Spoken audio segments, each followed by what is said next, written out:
Hello, stargazers. My name is Kei Tyler, and this is Astrology in the Wild. I'm bringing you today's weekly astrology, and that is going to be for the week of September 3rd through the 9th. If you are looking to get into the details of what this week could bring and how you can live your best life this week, then you should stay tuned, and we'll go ahead and get it. If you're enjoying this content, please like, share, subscribe.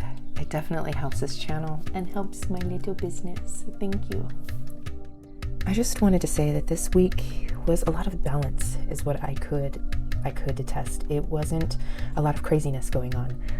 I think a lot of the craziness did occur already, and we're coming to a place of really settling into what we know is happening. No more shocks. It's not a shock about what's happening to us in a personal way. So today, as we start the week, Sunday, as we do this report, Venus has stationed and will be coming out of retrograde today and into tomorrow. So that's a good thing. You know, having Venus in retrograde makes us go internally about our value systems, about how we feel, and a lot of times we're not taking in what is happening around us because we really just want to get clear inside. Now that it's coming out of retrograde, the clarity has been instilled within you. And so you may just see more opportunity around you coming at you instead of you going towards it or you trying to identify it. The moon is going to be in Taurus Sunday through Monday, and you'll be kind of thinking about inner needs versus outer needs. Inner needs is what you need to make yourself feel secure, what leaves you feel grounded, what leaves you feel stable, what gives you that resonance that everything is okay in the world and that the things that you love and you hold dear will always be around. Versus outer needs. So do your skills lead you to something better so that you can achieve those comforts and have those things that we were just speaking on? Do they help you attain your inner needs? So there's going to be a lot of conversation and thought about one's value and worth in the world again. You know, it's definitely a big theme right now because a lot of people are considering jumping ship, jumping to other ships, and corporations and companies are really considering how people are working and or not working. And there is a lot of conversation around instability. And I think when instability is present, people really want to feel stable in some area of their life so they can kind of deal with whatever seems unstable. And if there are too many things in life that are kind of out in the air, there's a harder time dealing with these times, even though they may not be as crisis-oriented as one may think. Everybody has their own journey. If you are feeling overwhelmed, if you are feeling that things are a lot for you right now, I can understand. And the best way to get through this and over this is to align your life for the way that you want to feel, for the way that you want to feel resourced. So if you are feeling that things are getting too intense when it comes to work, when it comes to food stability, I know a lot of people don't have money in order to purchase all of the food that they need. Some people aren't even able to afford food stamps. Where do people get restitution when things are a little out of control?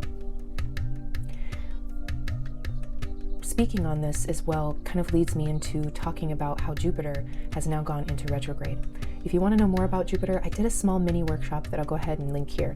But when it goes retrograde, it definitely is a representation of seeing God and true faith in life within oneself and what the outer world will be showing you in terms of that stability, the job market, economic growth. You're probably not going to see that stability outside. And developing the inner stability, while it may be a challenge, I think that a lot of us are fully equipped with all of the things that we've been through, with a lot of the challenges and emotional depths that a lot of us have journeyed with the past year, 2 years. I would say that you are more resourced than you think you are. And when Jupiter goes retrograde, this is a time to manifest. Right now, I wanted to talk about manifestation because I don't know why, but I always consider this to be a very Taurus-like situation. So in terms of manifestation, Taurus represents, money, it represents the food system, agriculture, it represents our stability, it represents a lot of our comforts, our material creature comforts, such as a nice home, things that are beautiful, things that are full of color and vibrancy. And aligning oneself with those things is probably the most important thing. It's the most natural way of seeing the beauty of life and not getting too tangled up in the details. What Taurus also brings to the table, especially with Jupiter, is bringing this really big energy of simplification. So if you can whittle down and cut the fat in certain areas of your life in where you have been overreaching, overstepping with your finances, it would be a good idea to address those things in the next couple days.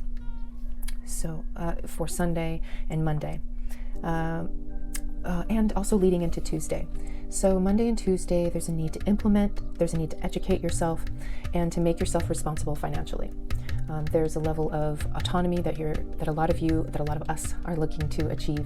And when we take responsibility financially, when we know where the money is going in each bucket, we can really do better.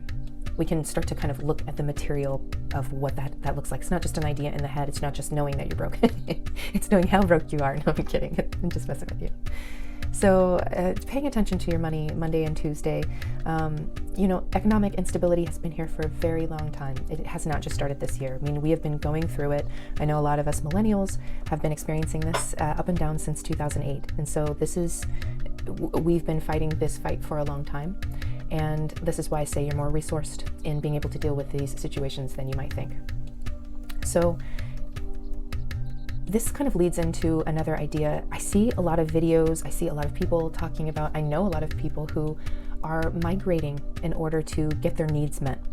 And so what I mean by that is there's a lot of migration. Everybody from the north is moving to the south, and everybody that's in the south is kind of moving to the Midwest.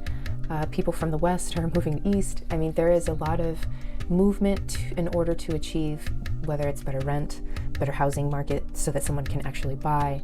Maybe the food is better, maybe the education is better. But we all know that the living circumstances combined with the food expenses is making people think, is this the place for me? Am I going to be able to make it here? If this continues, will I be able to keep myself in a good space? Can I trust that I can rely on myself in that way? And so that's why you've got to believe in what you're good at, believe that these things are going to come to fruition, and to not get lost in the details, not get yourself so worked up that you can't see the light at the end of the tunnel. The light is going to come. However, you still need to do your best to look and see what's past your immediate environment in order to get more answers about what's going to work for you. This would be a good segue to say if you are struggling and or having a moment where you need to identify where you are in your life, identify what's going to be best for you. If you're making a job move, if you're moving to a different state, maybe you need some help with that. Maybe you'd like someone to look into your chart and kind of help you plan that adventure for your life. If that is something that you're looking for, please visit my website, astrologyinthewild. I offer readings, and I also offer personal one-on-one yoga for those of you who are looking to get back on track with your physical and spiritual practice. But in any case, because you're here, it looks like you're researching your life in a very meaningful and educated way because you're taking your life into your own hands. So for the rest of the week, if you feel that you are able to move on, in which I think that you're going to be able to, the moon in Gemini will help move some things out of the way and take away some of the heaviness of the earth that has been really working on your nerves for the past couple days. So the moon in Gemini is going to add a little bit of mutability to the chart. It's going to link up with Neptune and Pisces and the Sun and Mercury and Virgo, adding a little bit of flavor and movement, a little bit of flexibility. So this is a good time to understand that plans might change.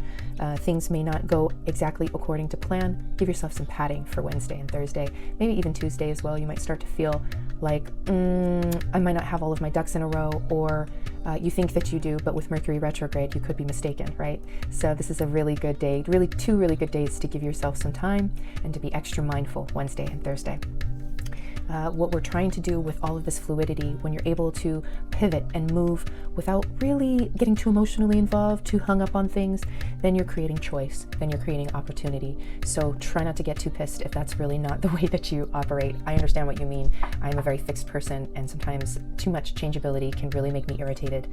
But with the earth that's in the chart and a little bit of fire, I'm able to find my grounding.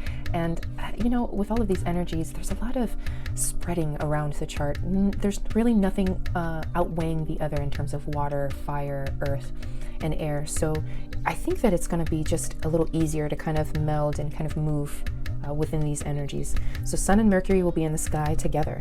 And so you need to make sure you have all of your details and all of your information in order. You need to make sure that you're fully informed before you say yes, and knowing that there could be this opportunity for missing important details and information that could slow you down.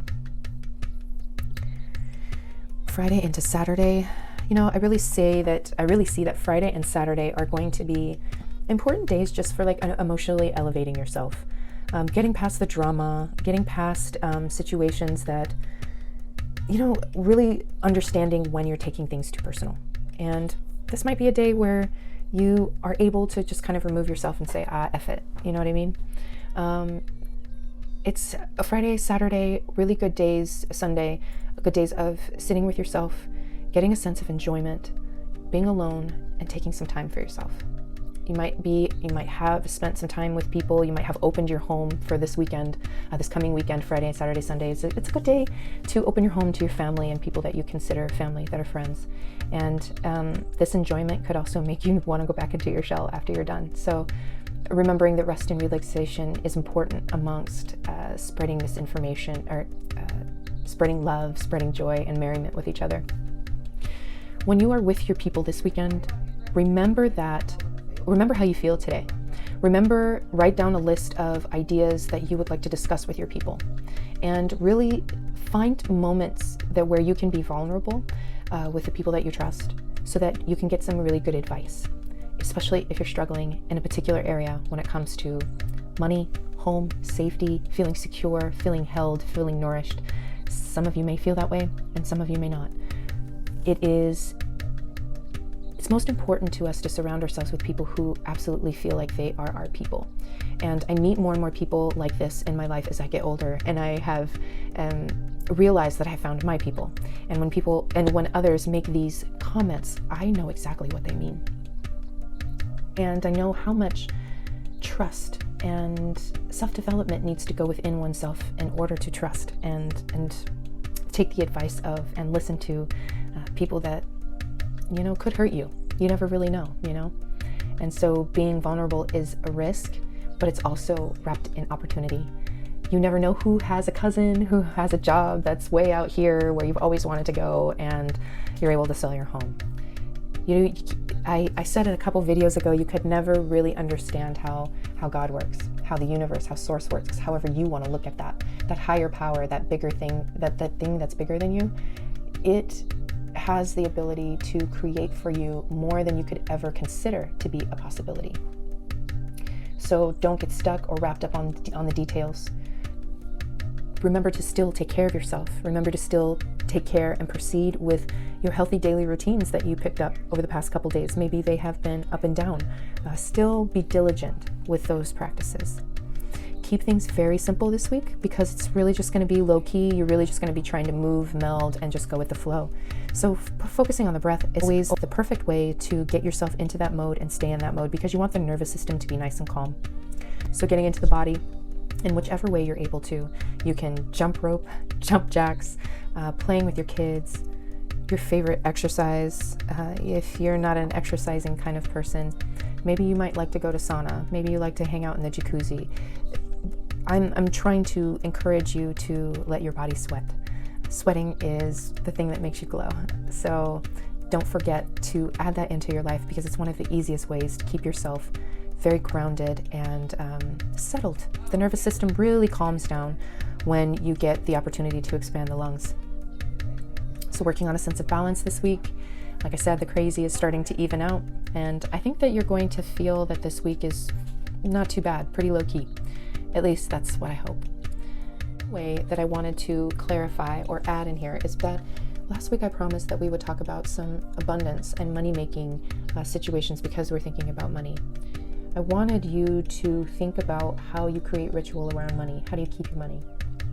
Being that our outside world is not really displaying a whole lot of abundance or a whole lot of things to grab for, I wonder what we can grab for within ourselves, what we can really make beautiful that's already here in our awareness, so that it kind of carries us out of this retrograde. So keeping your money is knowing where it's going. So if you're not balancing things, if you don't know how much money you're spending on food a month, if you don't know where those extra things are going, that could seriously hurt you. So if you're able to focus on those things, if you're able to simplify your life by knowing what's actually happening with your finances, will already up-level you, because you're going to see where you can, like I said earlier, cut the fat, really pointing to keeping yourself fully informed about what's happening with your material possessions. You don't know if you have, maybe you've been holding on to something for a while and you've not been wanting to sell it because you know it's worth something, but you don't know if now is the time. Is now the time? At what point will we start looking at all of our resources as a way to get by? And I know a lot of people are having to consider those things. So don't feel bad if you're in that phase in your life. The things that matter most to you, give them attention, give them love, know where they're going, okay? Creating a ritual around money, that could be the ritual, is just knowing where it is, knowing where it's going, knowing how much you have in your bank account, knowing how much your power bill has been over the past 6 months, knowing how much you've used particular apps and subscriptions that you pay for that actually really are not giving you a return on investment. Care needs to be given to these areas. Manifesting your money needs, manifesting your needs, is simply by speaking them out loud. Maybe might be the time that you might speak out loud about these particular needs, and you may have not spoken about them before, may have not felt desperate enough. Maybe now is the time. Speaking about your truth, speaking about how you actually want to feel, speaking about what you're looking for, aligns you with people, aligns you with situations that will show up and meet you there. And that's basically manifesting money in a nutshell, is by surrounding yourself, by knowing that it's coming, by creating ritual around knowing that it's coming, by being grateful about what you have and procuring and saving and caring for, maintaining the money that you have now so that it doesn't dwindle, so that it doesn't waste. And continuing to make yourself a resource for more. Is there an extra job that you can take? Do you need a lateral move that's going to give you a little bit more benefit? Maybe there's a position that is going to offer you more meaning, and that's what you're looking for. In any case, using your words and speaking your truth is of great importance. So don't forget that when you're thinking about manifesting and making things a bigger reality for yourself. Thank you so much for viewing this video. Thank you for working on yourself, getting close to your spiritual self. I'm here if you need me. I'm at astrologyinthewild.com. Email me if you have any questions, and have a great week.